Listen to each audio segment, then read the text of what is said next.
What's up, YouTube? This is Too Raw for TV. Well, it's that time of year again. Every single damn year, from around this time, around New Year's, to the trade deadline. So we're talking about a 5 week period. We're going to see this constantly. Supposedly, a guy who's supposed to be the greatest player the game has ever seen.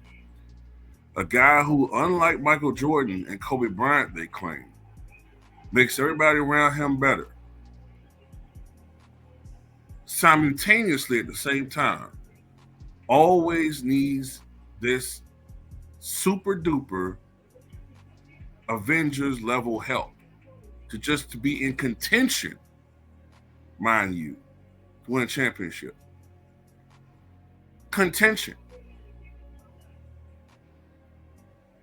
And not only that, ladies and gentlemen, not only does the media have the audacity and the temerity to basically beg the league to send a star his way, they will then also still frame it as if this washed up star, this 40-year-old, is somehow magically the lead to the championship. I mean, how do you wonder why the Raiders are there? Do you wonder why LeBron has so many haters? You make people hate this guy. And you make people hate the Lakers. So according to Shams Charania of ESPN, the Los Angeles Lakers are willing to trade 3 first-round picks to land a star for one last shot at a LeBron-led championship. Oh my God.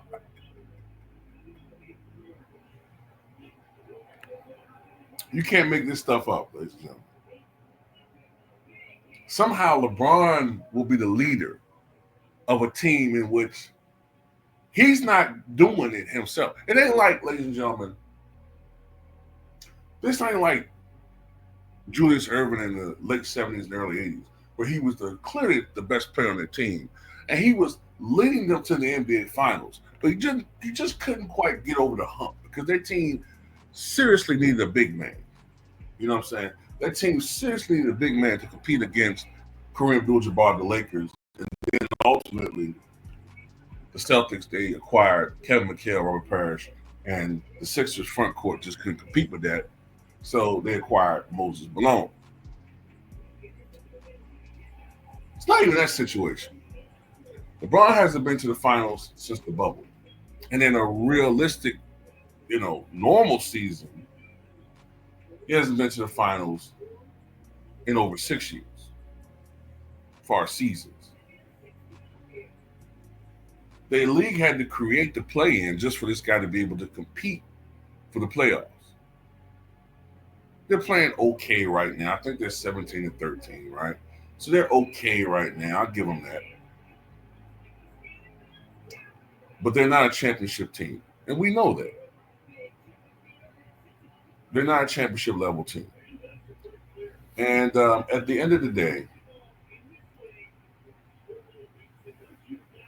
the Lakers will be fools if they once again traded away their future to acquiesce to this dude who's probably not going to be around no more than at most 2 more. Well, after this year, 1 more year.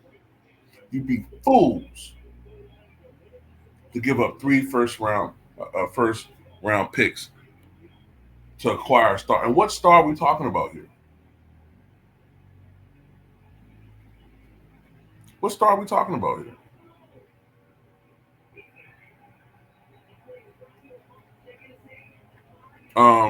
Zach LaVine. I mean, he's been in trade talks forever. He's a Clutch Sports client. DeMar DeRozan, who the Kings just acquired. I mean, he's from Oakland. I believe he's from Oakland. And, I mean, he would still be in California playing with LA. And we know things aren't working out in Sacramento. But are these 2 guys I mentioned, Are they really the type of players that can move the needle as far as you going from being at best a second round, um, playoff squad to a championship team? I don't think so. And what player who's concerned about their brand, a superstar, is willing to leave where they are to go to play in LA, where no matter what they do, the credit ultimately is going to go to LeBron? Who wants to deal with that? Seriously, who wants to deal with that? Nobody. And let's be honest, man, the problem isn't that the Lakers don't have enough talent. The problem is it's a player there, we ain't gonna say no names, who just refuses to cede control of the situation. Yes, he can have his games where he drops 25 or 30 points. Yes, he can still do it. But he's not the same LeBron James.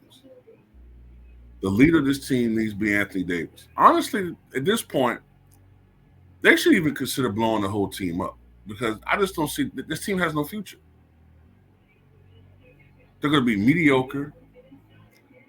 LeBron's going to be 1 year older next year.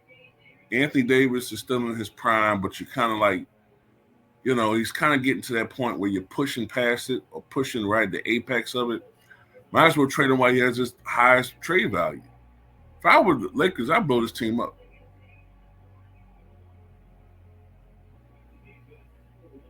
Because honestly, all of this is motivated just to please LeBron James. Everything, all of this isn't for the Lakers. This is the antithesis of what Kobe Bryant stood for. What Laker tradition is about. Laker tradition is about the Lakers, not any individual player.